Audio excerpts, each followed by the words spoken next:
ಒಬ್ಬ ವ್ಯಕ್ತಿನ ಯಾರೋ ಅರೆ ಪ್ರಜ್ಞೆಯಲ್ಲಿ ಹೂತು ಮಣ್ಣು ಮಾಡಿದ್ರು. ಅಷ್ಟೊಂದು ದ್ವೇಷ ಇತ್ತ ಆ ವ್ಯಕ್ತಿ ಮೇಲೆ. ಹಾಗಿದ್ರೆ ಆ ವ್ಯಕ್ತಿ ಏನು ಮಾಡಿದ್ದ? ಆ ವ್ಯಕ್ತಿ ಯಾರು? ಆ ವ್ಯಕ್ತಿ ಯಾರು ಅಂತ ಗೊತ್ತಾಗಬೇಕು ಅಂದರೆ ಅಖಿಲ ಜೀವನ ಗೊತ್ತಾಗಬೇಕು.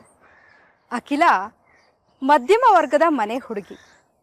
ಎಲ್ಲವನ್ನೂ ಸಹಿಸ್ಕೊಂಡು ಎಲ್ಲವನ್ನೂ ಹೊಂದ್ಕೊಂಡು ಹೊಂದಾಣಿಕೆನೇ ಜೀವನ ಅಂತ ಬದುಕ್ತಾ ಇದ್ದ ಹುಡುಗಿ ಅಖಿಲ.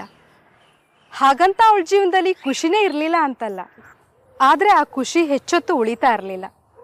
ಚಿಕ್ಕ ವಯಸ್ಸಲ್ಲೇ ಅವರಪ್ಪ ಕುಡ್ಕೊಂಡು ಬಂದು ವಿಪರೀತ ಹೊಡೆಯೋರು. ಅವರಮ್ಮ ಆದಷ್ಟು ಅವಳಿಗೆ ಪ್ರೊಟೆಕ್ಟ್ ಮಾಡೋರು. ಅವರಮ್ಮ ತೀರ್ಕೊಂಡ್ಮೇಲೆ ಅವರಪ್ಪನ ದರ್ಬಾರು ಮತ್ತೆ ಜಾಸ್ತಿ ಆಯಿತು. ಯಾವುದೋ ಊರಲ್ಲಿ ಬೋರ್ಡಿಂಗ್ ಸ್ಕೂಲಲ್ಲಿ ಓದ್ತಾ ಇದ್ದ ಅವರಣ್ಣ ವಾಪಸ್ ಬಂದ. ಅವನು ಅವಳ ಎಮೋಷ್ನಲ್ ಸ್ಟ್ರೆಂತ್ ಆದ. ಕೊನೆಗೆ ಅವರಪ್ಪ ತೀರ್ಕೊಂಡ್ಮೇಲೆ ಅವರಣ್ಣ ತುಂಬ ಪ್ರೀತಿಯಿಂದ ನೋಡ್ಕೋತಾ ಇದ್ದ. ಅವರಣ್ಣನ ಮದುವೆ ಆಯಿತು. ಮನೆಗೆ ಬಂದದಕ್ಕೆ ಅವಳ ಪಾಲಿಗೆ ರಾಕ್ಷಸಿ ಆದ್ಲು. ಕೊನೆಗೆ ಅವರಣ್ಣ ಒಳ್ಳೆ ಕಡೆ ಸಂಬಂಧ ನೋಡಿ ಮದುವೆ ಮಾಡ್ದ.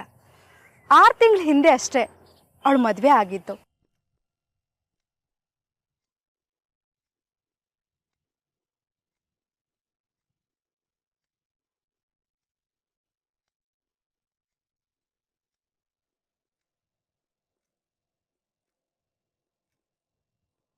ಯಾಕೆ ಹಿಂಗ್ ನಡಕ್ತಾ ಇದೀಯಾ?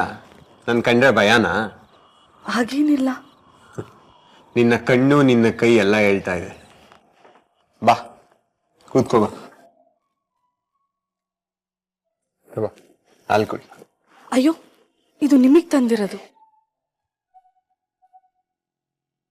ನೋಡು, ಈಗ ನಾನು ನೀನು ಗಂಡ ಹೆಂಡ್ತಿ.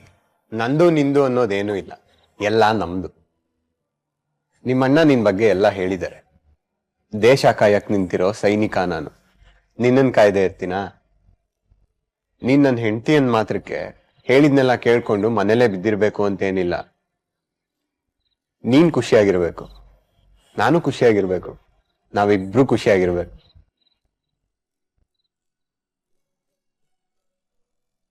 ನೀವು ಒಂದೇ ವಾರ ಇರೋದಾ? ಆಮೇಲೆ ಹೋಗ್ತೀರಂತೆ? ಆದ್ರೆ ಈ 1 ವಾರದ ಪ್ರತಿ ಕ್ಷಣನೂ ನಿನ್ ಜೊತೆನೆ ಕಳಿತೀನಿ. ಖುಷಿಯಾಗಿರು, ಯೋಚನೆ ಮಾಡ್ಬೇಡ. ಆದಷ್ಟು ಬೇಗ ಒಂದು ಮನೆ ಮಾಡಿ ನಿನ್ನನ್ನು ಅಲ್ಲಿಗೆ ಕರ್ಸ್ಕೊತೀನಿ. ನಿನ್ನಂತ ಹೆಂಡ್ತಿನ ಹೇಗ್ ಬಿಟ್ಟಿರ್ಲಿ ಹೇಳು?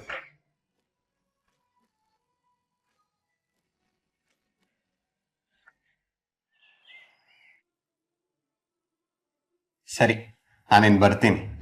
ಬರ್ಲಾ? ಸರಿ.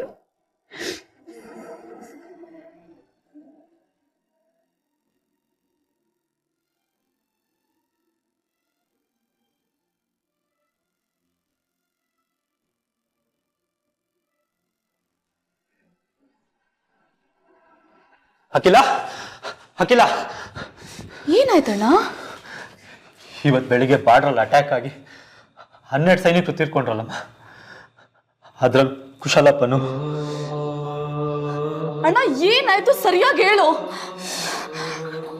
ಕುಶಲಪ್ಪನು ತೀರ್ಕೊಂಡ್ಬಿಟ್ನಮ್ಮ.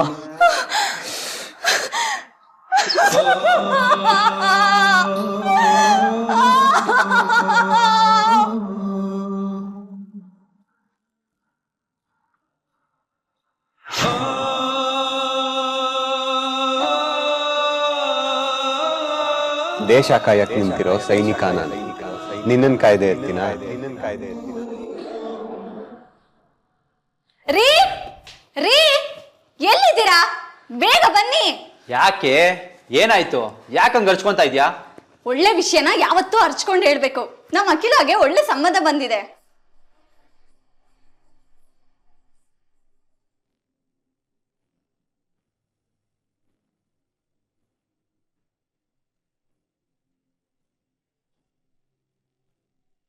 ಏಯ್, ನಿನ್ಗೆ ತಲೆ ಕೆಟ್ಟಿದ್ಯಾ? ಅವ್ರ ಗಂಡ ಸತ್ತು ಇನ್ನು 2 ವಾರ ಆಗಿಲ್ಲ. ಅಯ್ಯ, ಹೋದೋನ್ ಹೋದ, ಅದಕ್ಕೇನ್ ಮಾಡಕ್ಕಾಗತ್ತೆ?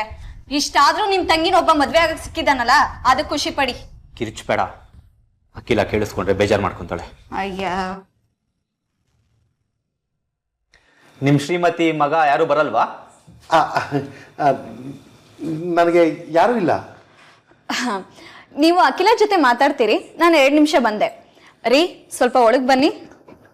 1 ನಿಮಿಷ.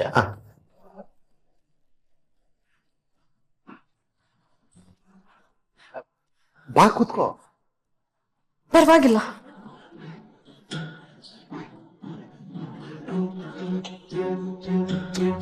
ಏನ್ ಪ್ರಶ್ನೆ ಕೇಳ್ತೀರ್ರಿ? ಏನೇ ಕೇಳ್ದೆ?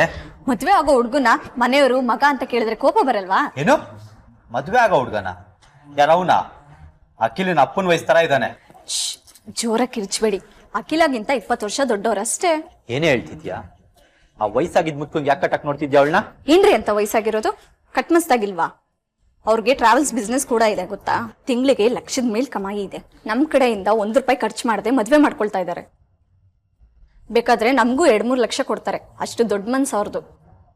ದುಡ್ಗೋಸ್ಕರ ಅವಳು ಬಾಳ್ನ ಹಾಳು ಮಾಡಕ್ ನೋಡ್ತಾ ಇದ್ಯಾ? ನಿನ್ಗೇನೆ ಅನ್ಯಾಯ ಮಾಡಿದ್ಲವಳು? ಅಣ್ಣ, ನಾನು ಅವ್ರನ್ನ ಮದ್ವೆ ಹಾಕಿ ಒಪ್ಕೊಂಡಿದ್ದೀನಿ. ಅಖಿಲ,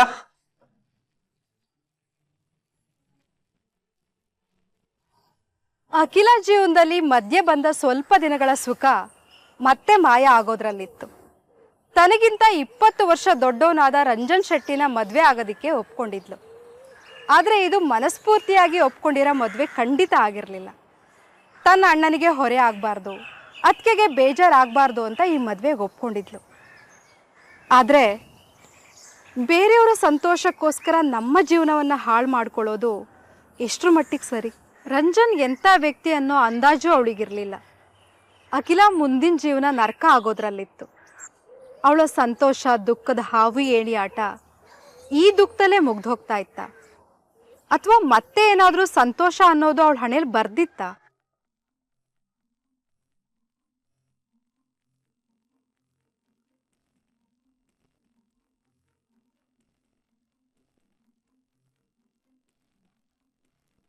ಮಗ ಔಟ್ ಮಾಡು. ನಾವ್ ಯಾವಾಗ ಆಟದ ಬ್ಯಾಟಿಂಗ್? ತಡ್ಕೊಳಲ್ಲ, ಈ ಬಾಲ್ ಹೆಂಗ್ ಬೋಲ್ಡ್ ಮಾಡ್ತೀನಿ ನೋಡು, ಕೊಡು. ಅಯ್ಯ ಓದ್ ಬಾಲ್ ಹಿಂಗೆ ಹೇಳಿದ್ದೆ. ಎಲ್ಲ ಔಟ್ ಆದ? ಅದೇನ್ ಮಾಡ್ತೇವೆ ಮಾಡಪ್ಪ ತಗೆ.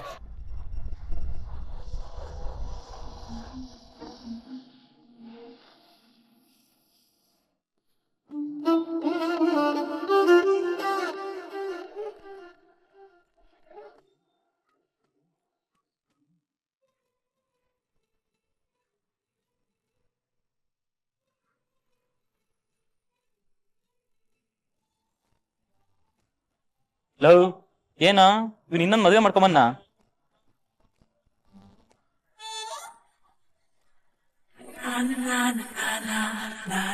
ಮುಖ ತುಂಬಾ ಸರ್ಗೋತ್ಕೋ. ಯಾಕೆ? ಇಲ್ಲಿ ಹುಡುಗರು ಸರಿ ಇಲ್ಲ, ಕೆಟ್ಟದಾಗ ನೋಡ್ತಿರ್ತಾರೆ. ಒತ್ಕೋ ಸುಮ್ಮನೆ ನೀನು. ಸರಿ ಒತ್ಕೋ. ಏಯ್, ಏನೋ ನೋಡ್ತಾ ಇದ್ದೀರಿ? ಹೋಗಿ ನಿಮ್ ಕೆಲಸ ನೀವು ನೋಡ್ಕೊಳ್ರ. ನಮ್ ಕೆಲ್ಸ ನಾವ್ ನೋಡ್ಕೊಂತೀವಿ, ನಿಮ್ ಕೆಲ್ಸ ನೀವು ನೋಡ್ಕೊಳ್ಳಿ.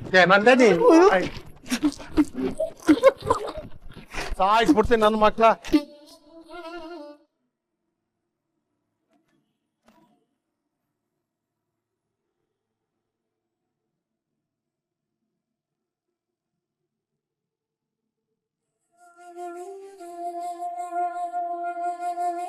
ರಾತ್ರಿ ಊಟಕ್ಕೆ ಏನ್ ಮಾಡ್ಲಿ?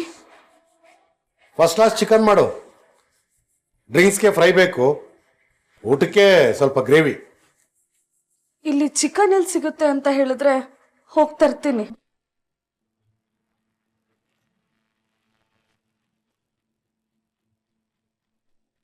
ಎಲ್ಗೋಗ್ಬೇಕು? ಅದು ಚಿಕನ್ ತರಕ್ಕೆ. ಅದಕ್ಕೆ ನೀನ್ ಯಾಕೆ ಹೋಗ್ಬೇಕು? ಓ, ನನಗಿಂತ ಚಿಕ್ಕ ಹುಡುಗ ಸಿಕ್ಕಿದ್ರೆ ಅವನ ಜೊತೆ ಅಫೇರ್ ಇಟ್ಕೋಬಹುದು ಅಂತನ? ಈ ಮನೆಯಿಂದ ಹೊರಗಡೆ ಕಾಲಿಡೋ ಹಾಗಿಲ್ಲ ನೀನು. ನಾನೇ ಹೋಗಿ ಚಿಕನ್ ಡ್ರಿಂಕ್ಸ್ ಎಲ್ಲ ತಗೊಂಡ್ ಬರ್ತೀನಿ. ಬೀಗ ಯಾಕೆ ತಗೊಂಡ್ರಿ? ಏನ? ಅದು ಬೀಗ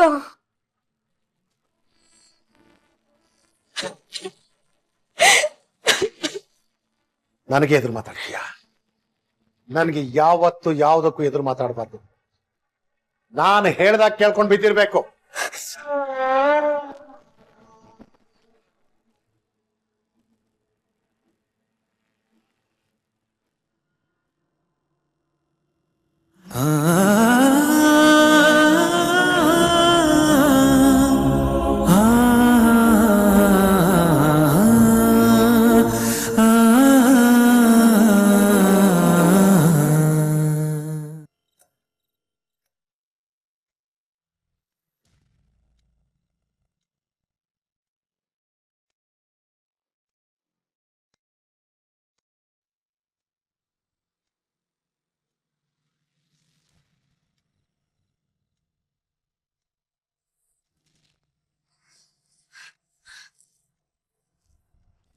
ಗಂಡ ಬರೋ ತನಕ ಕಾಯೋದ್ ಬಿಟ್ಟು ಬಿದ್ಕೊಬಿಟ್ಟಿದೀಯೇನೆ ಕಾಯ್ತಾ ಇದ್ದೆ, ನಿದ್ದೆ ಬಂದ್ಬಿಡ್ತು.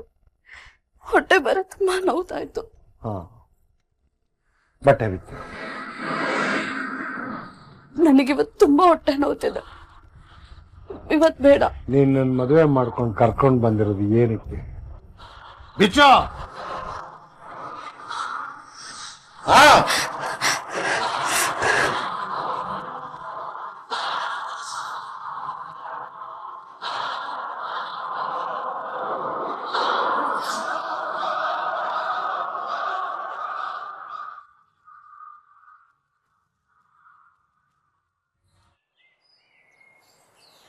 ಏನಪ್ಪ ಸಮಾಚಾರ? ಹೌದು, ಆ ಶೆಟ್ಟಿ ಆ ಸೈಟು ಆಂಟಿ ಕರ್ಕೊಂಬಂದಾಗಿನ ನೋಡ್ತಾ ಇದ್ದೀನಿ. ಏನು ನಿನ್ನ ಗಮನ ಅವ್ನ ಮನೆ ಕಡೆನೇ ಹೋಗ್ತಾ ಇದೆಯಲ್ಲ? ಏನೋ ಆಂಟಿ ಸಖತ್ತಾಗಿದ್ದಾಳೆ ಅಂತನಾ? ಏಯ್, ಚೀಪಾಗಿ ಆಡ್ಬಿಡ್ವು. ಅವ್ನು ನೋಡಿದ್ರೆ ಪಾಪದವ್ರು ಅನ್ಸ್ತಾರೋ?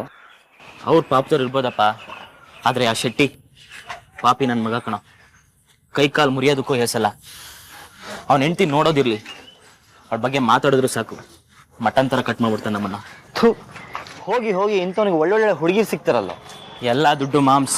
ದುಡ್ಡಿದ್ರೆ ದುನಿಯಾ ಸೂರಿ, ಇಲ್ಲ ಅಂದ್ರೆ ಸೂರಿ ದುನಿಯಾ. ಅಷ್ಟೆಲ್ಲ ಯಾಕೆ?